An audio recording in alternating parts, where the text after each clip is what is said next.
एक गांव में राजू नाम का एक लड़का रहता था। वह निशा नाम की लड़की से बहुत प्यार करता था। वो दोनों अक्सर गांव के बाहर नदी के किनारे एक पीपल के पेड़ के नीचे मिला करते थे।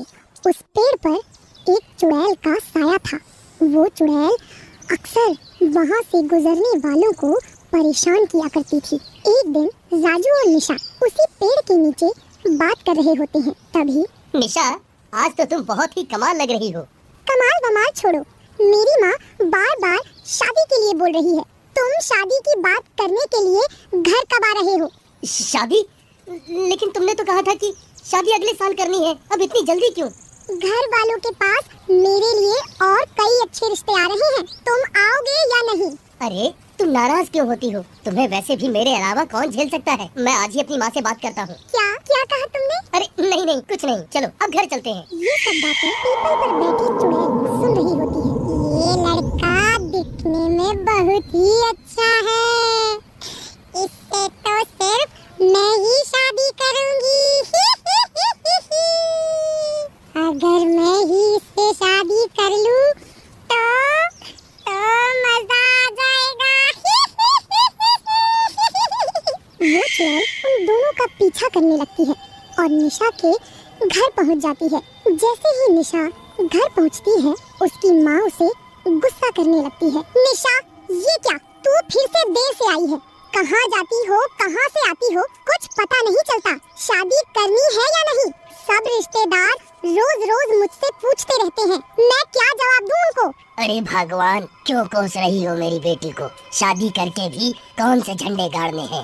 अभी आप तो चुप ही रहिए।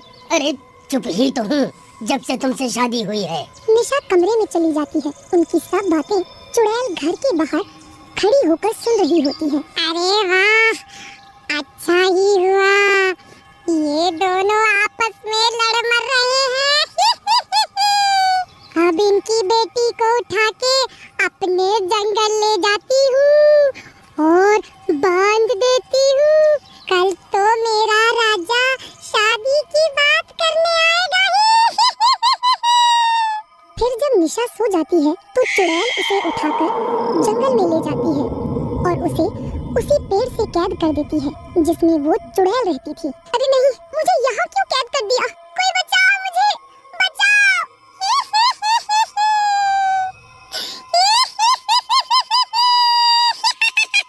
अब मैं तेरे राजू से शादी करूंगी क्योंकि मुझे पसंद आ गया है और वो मुझे कभी पहचान भी नहीं पाएगा। क्योंकि मैं जिसका चाहे रूप ले सकती हूँ। ऐसा कहके चुड़ैल वापस निशा के घर चली जाती है और निशा का रूप ले लेती है। अगले दिन राजू निशा के घर अपने माँ बाप को लेकर आता है। आओ राजू बेटा, बैठो बैठो। अपने माता और पिताजी को भी लाए हो? जी हाँ, ये मेरी माताजी और पिताजी हैं। आइए आइए आइए, बैठिए बैठिए। जैसे कि आप जानते ही हो, राजू और निशा एक दूसरे से शादी करना चाहते हैं। हम भी चाहते हैं कि आप भी इन दोनों की शादी करा दो। जी बहन जी, हमें तो कोई परेशानी नहीं है। आंटी, निशा नहीं है क्या घर में? हाँ बेटा, घर में ही है, सुबह से सो रही है। तुम जाकर देखो तो क्या हुआ। राजू ऊपर निशा के कमरे में जाता है। वहाँ चुड़ैल निशा के रूप में बैठी होती है। उसके बिखरे बाल और लाल आँखें देख के राजू घबरा जाता है। अरे निशा, तुम्हें क्या हुआ? ये बाल क्यों खोल रखे हैं और तुम्हारी आंखें भी लाल लाल सी लग रही हैं। कुछ नहीं, रात में सोई नहीं, इसलिए शायद लग रही होंगी। कुछ दिनों बाद उनकी शादी हो जाती है। फिर शादी के बाद राजू बहुत ही खुश होता है और रात में अपने कमरे में आता है। वहाँ निशा घूंघट में उसका इंतजार कर रही होती है। अरे डार्लिंग, इतना इंतजार कराया, अब अपना चांद सा मुखड़ा तो दिखा दो। अपने आप ही देख लो। ऐसा कहते ही राजू चुड़ैल का घूंघट उठाता है, लेकिन उसे देखते ही राजू की जान निकल जाती है। वहाँ निशा के रूप में चुड़ैल बैठी होती है। अरे दैया रे, तुम कौन हो और मेरे कमरे में क्या कर रही हो? निशा कहाँ है? मैं तो पीपल वाली चुड़ैल हूँ। और तेरी मेरी शादी हो चुकी है। अब तो मैं तेरे साथ ही रहूंगी उस निशा को भी मार दूंगी जिसे मैंने जंगल में कैद किया हुआ है।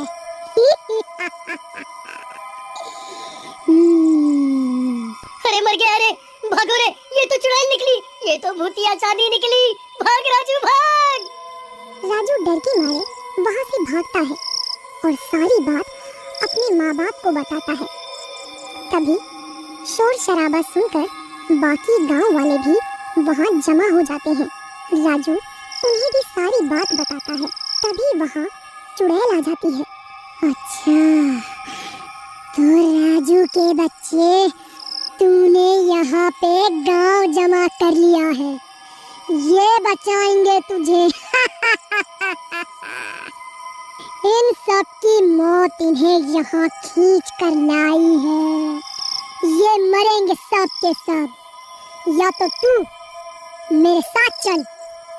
मेरे होते हुए तू इनको नहीं मार पाएगी, मैं तेरे साथ चलने को तैयार हूँ। अरे कोई बचाओ मेरे राजू को, ये पहले ही सिंगल पसली है रे बाबा।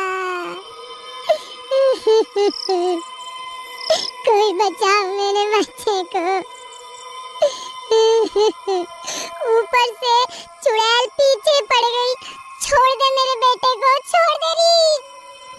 तभी चुड़ैल राजू को पकड़ लेती है और उड़ते हुए पीपल के पेड़ की तरफ लेके जाती है, जहाँ पर उसने निशा को कैद किया होता है। गांव वाले भी चुड़ैल के पीछे पीछे जाते हैं। अरे भगवान, अरे मेरे लाल को कौन बचाएगा? ये चुड़ैल तो जरूर उसको मार डालेगी।